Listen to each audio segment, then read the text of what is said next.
Hello mga sis! Welcome sa atong channel nga Beauty nga wala ebidensya. Pero naku daghang ebidensya.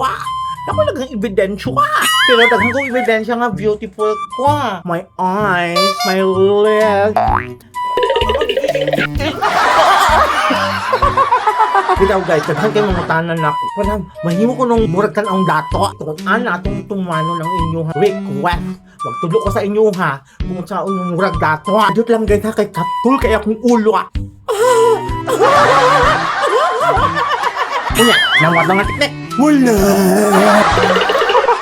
Tip number 1, parang yung murag dato ha. Kung magsulog ka kag branded, pero utang, dili na rich.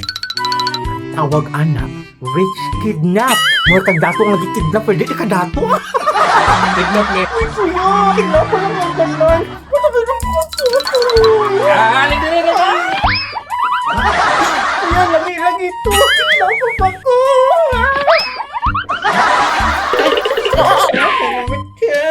Ayaw gyud ay sashi. Ayaw gyud pa ilang nga paborika sashi. As in,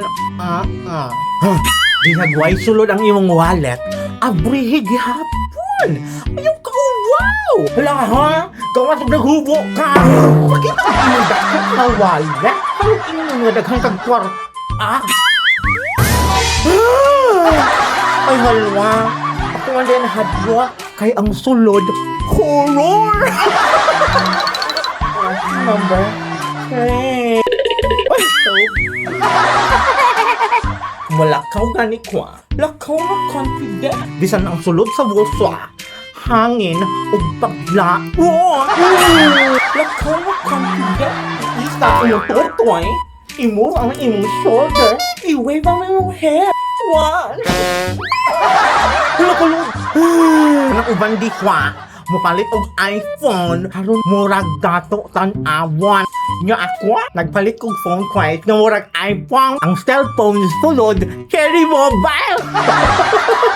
Unya guys, kung naimutan na, Sesh, dato ka siya para murag social paminawon. Ay, dili ko dato. Financially challenged lang ko. Ano? Naadihon anak! Wala, guys, kung saan pagluto o kaldereta. So muna guys, mulami na imong, parang gasturya mang kuglami. Asa ka topic na to?